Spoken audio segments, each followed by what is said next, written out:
Di episode ini, gue bakal bahas tentang second brain, otak kedua. Lo nggak lagi overload, overwhelming, karena otak lo udah lo bagi. So, let's dive in. Lo pernah gak sih punya ide brilian banget, tapi beberapa hari kemudian lupa total?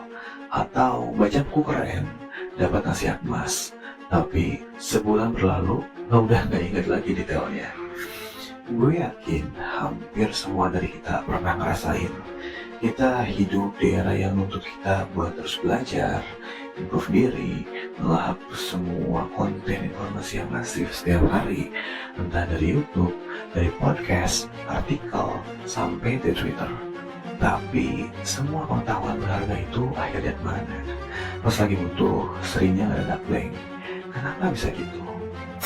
Well, masalahnya otak kita nggak didesain buat nyimpen informasi seabrek itu. Otak kita itu terbatas, bro. Cuma bisa nyimpan beberapa hal dalam satu waktu. Ibarat komputer, RAM-nya kecil. Fundamentally, otak kita itu buat ngelola ide, bukan buat jadi gudang penyimpanan. Nah, disinilah konsep second brain alias otak kedua masuk sebagai solusi. Second brain adalah semacam otak cadangan digital di luar diri lo. Ini metode di mana lo menyimpan semua ide, insight, pelajaran, citasi, apapun yang menurut lo penting ke dalam satu sistem terpusat. Tujuannya buat apa? Biar lo gak kehilangan ilmu berharga seiring waktu. Well, menurut gue, dengan bantuan teknologi, aplikasi catatan digital, cloud, sync, contohnya mungkin Evernote, OneNote, Keepnote, Obsidian, dan lain sebagainya. Preferably gue milih Obsidian sih.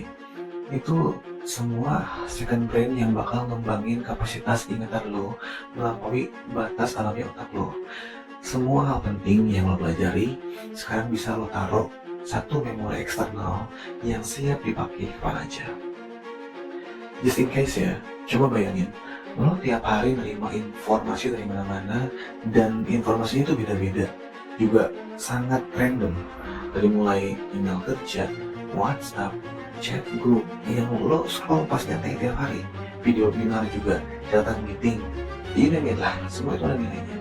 Cuman kalau lo maksain ngingetin semua di kepala, yang ada overload, pusing sendiri, pasti ada yang kelupaan.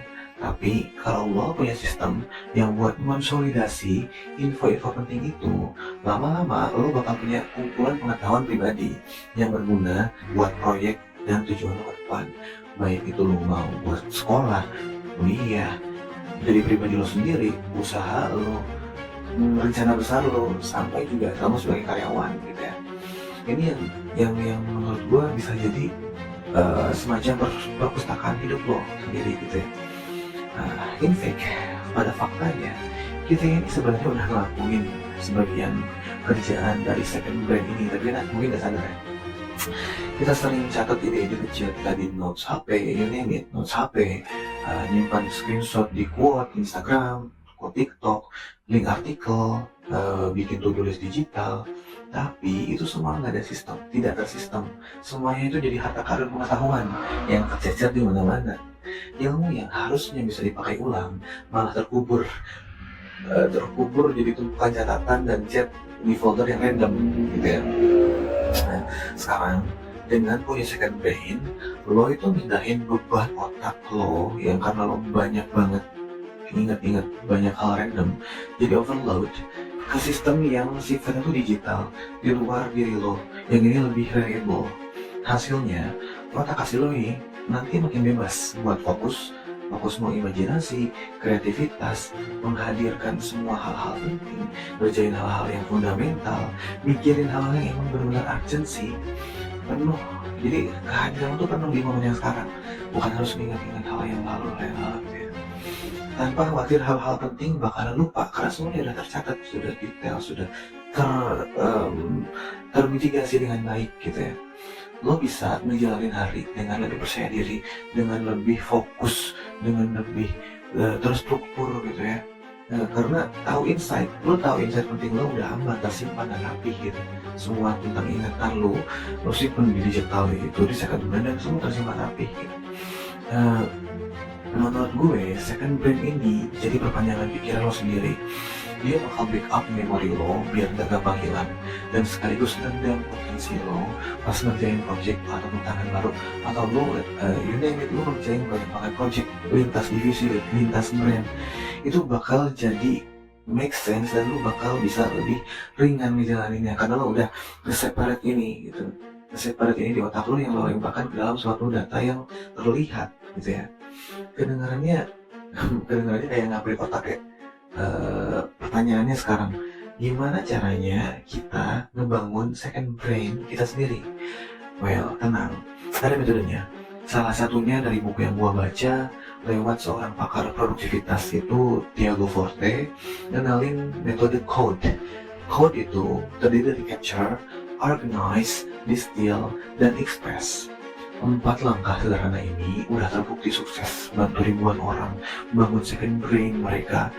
Second brain as a personal, second brain as a mahasiswa, second brain as a employee, even second brain as seseorang yang punya multi company, beberapa perusahaan, holding company, you name it. Di seri video ini gue bakal bahas tuntas mulai dari manfaat dahsyatnya punya second brain, sampai gimana caranya praktekin second brain. Jadi pastiin lo ngikut terus ya. Next episode kita bakal kupas tuntas keuntungan yang bakal lo rasain kalau misalkan lo punya second brain. Gue spoiler dikit ya, lo bakal bisa ngurangin stres. Jadi lo gak bakal lagi yang namanya lupa-lupaan gitu ya tentang hal-hal yang urgency dan hal-hal yang penting. Dan kerjaan lo makin efisien, makin pintar. Ya kerja keras ditambah kerja pintar gitu ya. Lo jangan sampai ketinggalan deh episode ini. Subscribe channel ini, nyalain lonceng notifikasinya biar nanti lo tahu episode-episode yang selanjutnya bakal gue kasih. Coba deh tulis di komentar, pernah nggak lo lupa ide penting, ide krusial, informasi krusial, atau hal apapun yang benar-benar ngerubah hidup lo yang lo tuh nyesel banget karena udah ngelupain itu gitu.